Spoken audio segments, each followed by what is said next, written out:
Hello and welcome, everyone. My name is Brian Smith, and I'm going to break down 4 college football programs here in the state that I live in, and that would be the state of Florida. All 3 of the main brands that you think of, Florida, Miami, Florida State, they've got their issues, but they also have their pluses. And, of course, the upstart is UCF. That's a program that I cover at Inside the Knights. And I think that all 4 of them are in a situation where their season could go any which way one can imagine. It's quite unique.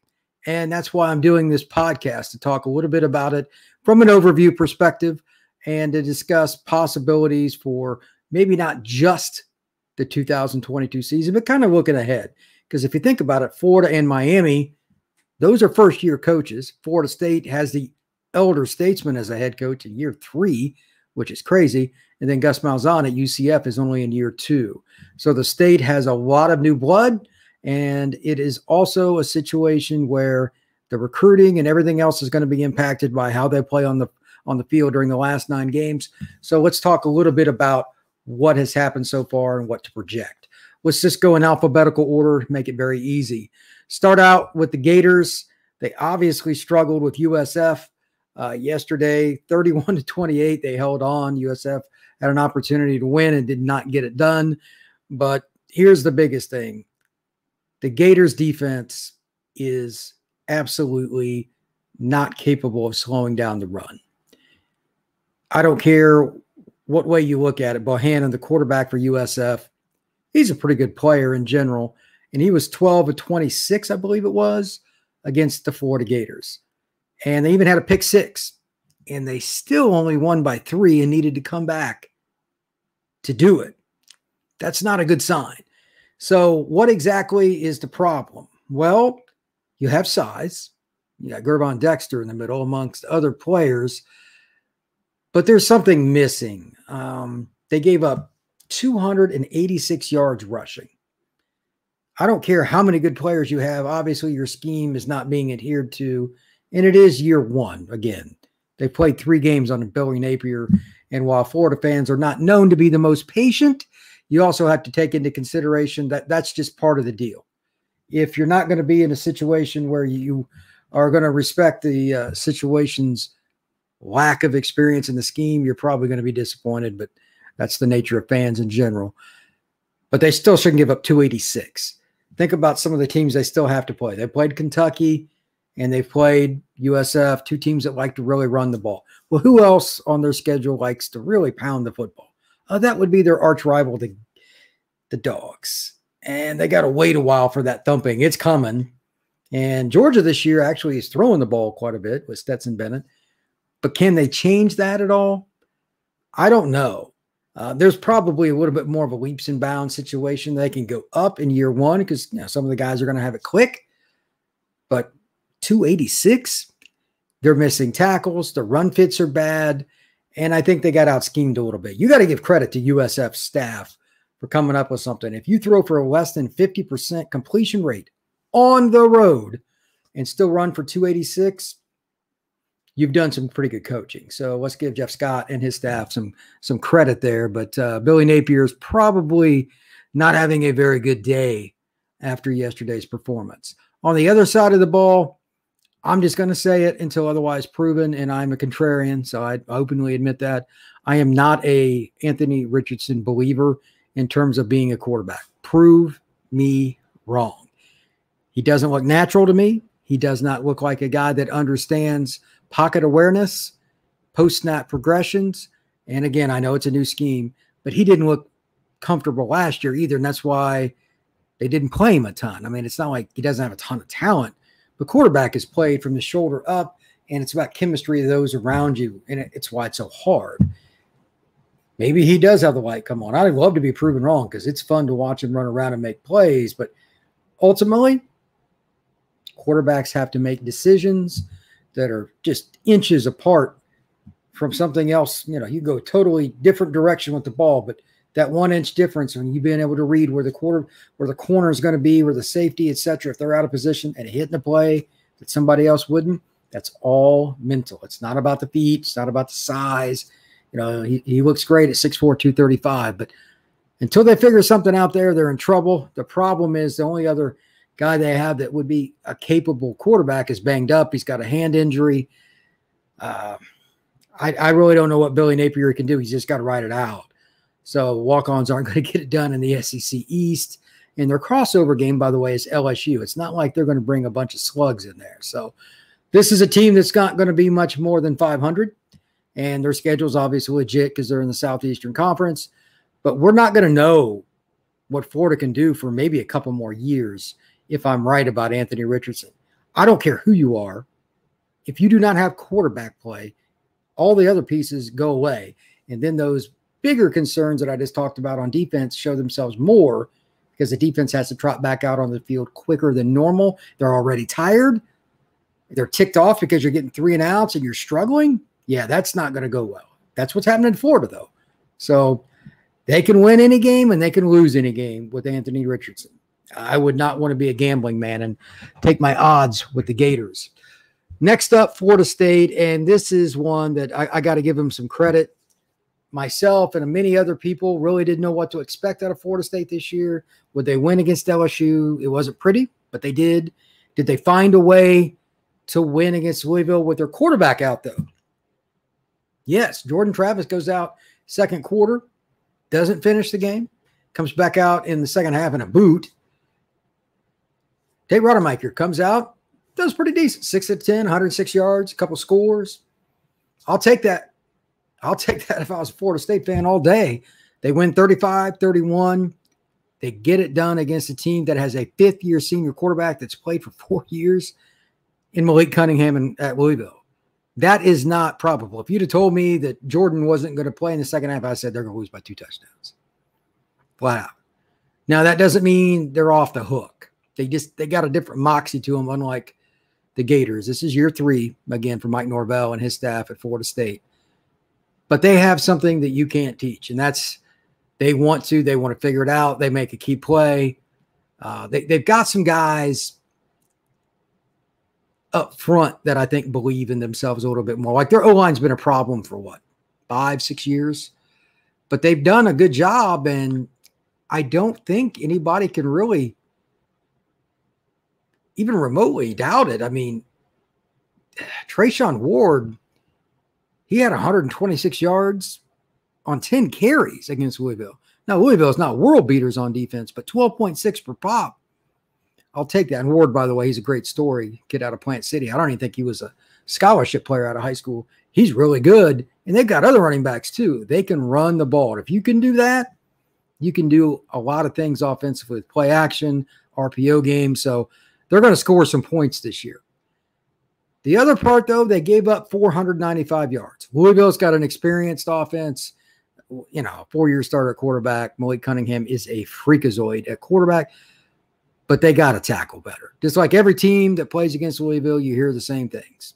UCF struggled with it, and every other team probably will too. Cunningham is going to make players miss. But there were still too many, and they didn't tackle necessarily as well as they should in other areas.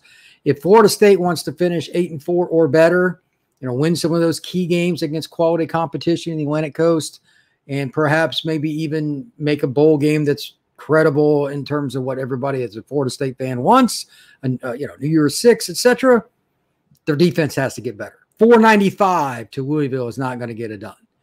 So they still have some struggles, but at least they have something to work with, excuse me. I think they're headed in the right direction finally. Let's see now what they can do to kind of finish. And part of that, though, is the health of Travis. He said, oh, we'll see you next week in one of his tweets. But anytime a quarterback gets dinged up, it's not good, especially if it's a runner and it's a lower leg injury. So let's see how he comes back, when he comes back, how he performs, how many reps he gets. A lot of things to figure out with them. Next up, Miami. This is the one that is just most egregious to me. I think they're the best team in Florida in terms of talent and everything when you combine the following ingredient into it compared to anybody else in the state. Quarterback. Tyler Van Dyke is a first-round or at worst second-round projected NFL draft pick after his 3rd year of college. Now, if he stays for a 4th year, he'd be pretty much a lock to play in the NFL after being picked in the first round. Yet they didn't even score a touchdown. Not one against A&M. Now, I know A&M has defensive talent, but their offense stinks. The play calling, that did not seem like a Josh Gaddis play calling game to me. And I'm just going to go ahead and call it out, although I have zero insight into this. That was a Mario Cristobal, conservative O-line coach, conservative, don't screw it up, play calling game plan. And they screwed it up by not trying to screw it up. If you are down 17-3 late in the third quarter of a football game, 17-3, and you get a 1st and 10 right around the other team's 10-yard line, and you're driving, you got some momentum, and you got a quarterback that has a chance to play in the NFL, even a 5th-round pick, and you're just going to run the ball in the middle of the line 3 times and kick a field goal? That is horrific. What are you doing? What are you doing? Do you just want to be middle of the pack in the Atlantic Coast Conference? And by the way, you only get Tyler probably for this year. What are you going to do when you don't have Tyler? If you're concerned and you have him, there's no chance for Miami to rise back up. There's just not. You have to be aggressive. Jimmy Johnson probably watched this game, and he probably threw something at his television set. It's ridiculous. Same with Dennis Erickson, etc. You have to take shots. If he throws a pick, he throws a pick. Field goal ain't going to help you much anyway. Throw the football. The other part, though, and this is why I like Miami's team in general, they have speed on defense. I really like Corey Flagg, the linebacker, very good football player. And I believe that he's a kid that can, I mean, he's not Ray Lewis or anything like that, one of the greatest college players I ever watched, but he kind of gets them set. They don't miss a lot of run fits. They're consistent. They've got a pretty good pass rush. Taylor, the youngster, Agude, and some of the other guys, they've got some pretty good talent. Now it's just about finishing and them playing off of the offense, and more importantly, the offense playing off the defense. They need, in a game like that, it would have been nice to have a game-changing play. And unfortunately, the guy that I thought might didn't. He also gave one away, and that would be cornerback. I'll leave it at that. I don't like picking on a guy too much, but he muffed a punt. If you're a Miami fan, you know who it is. He's a heck of a football player, but he just laid an egg at the worst time. A&M scores a touchdown off of it. They didn't get one of those plays in the other direction. When you play in a tough home environment like A&M, and it is a crazy crowd, you need those. You do. But even with that, though, Miami didn't look intimidated. They didn't look concerned. Those kids were ready to roll. So I think by the end of the year, if the play calling changes, big if, Miami will be the best team in the state of Florida. Again, they got the best quarterback, and that's a hell of a start, and they definitely have the best defense based on what they just showed. Why not? This is a team that's going to give up fewer than 20 points per game. It should be. And they got a pretty good offensive line. It's experienced. It's big. They play together quite a bit. There's really no reason that Miami shouldn't.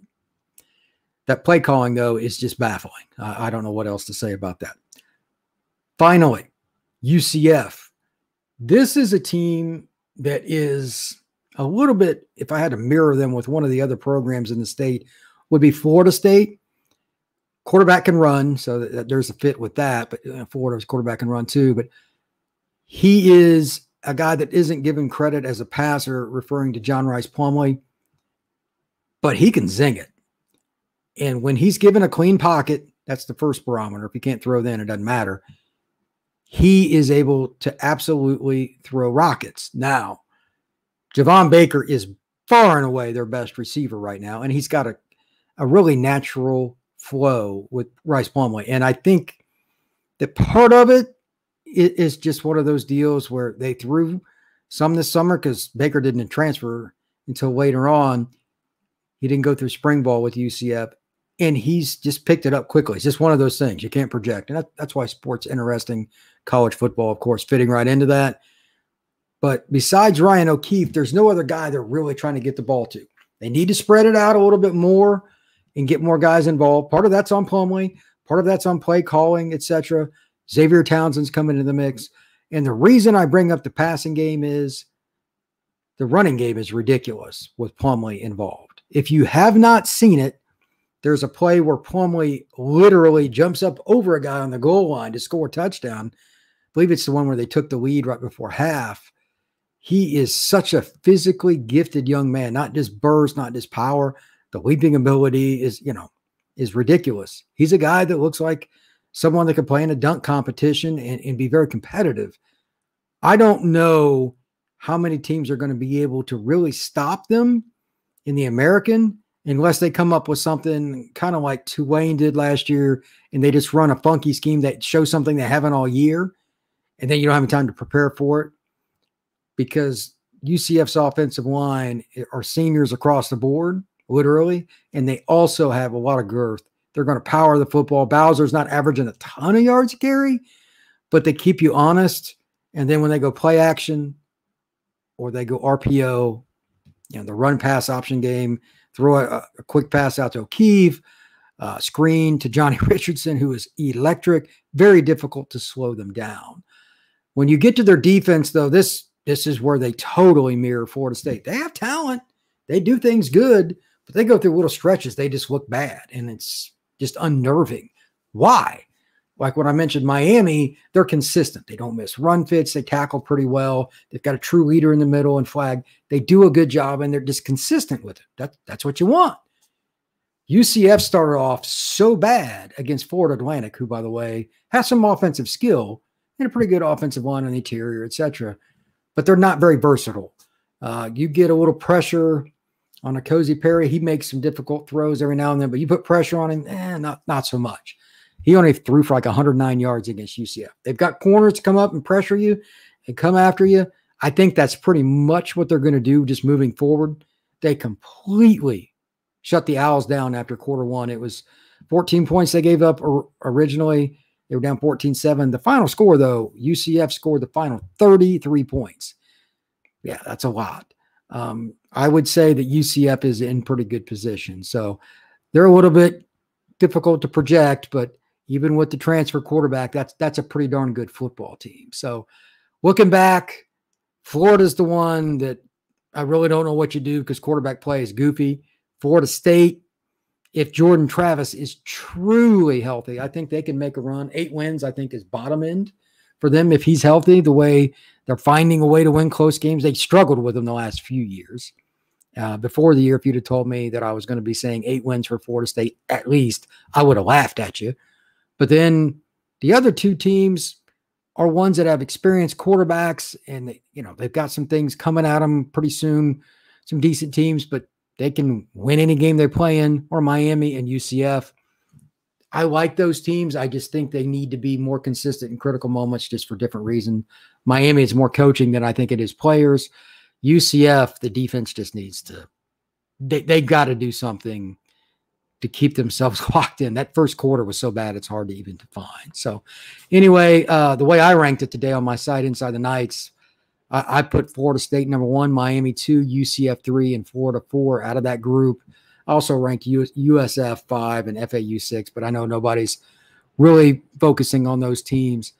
This is a unique scenario in the state of Florida.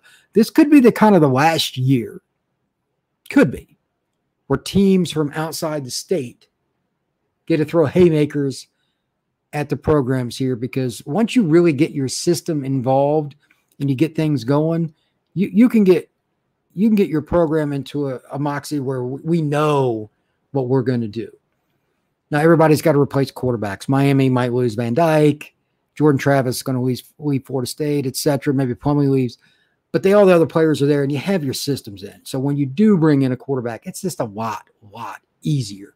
And that's why I think the state of Florida is on the uptick overall for college football. So once again, my name is Brian Smith. Hope everybody has a great day. Thank you very much.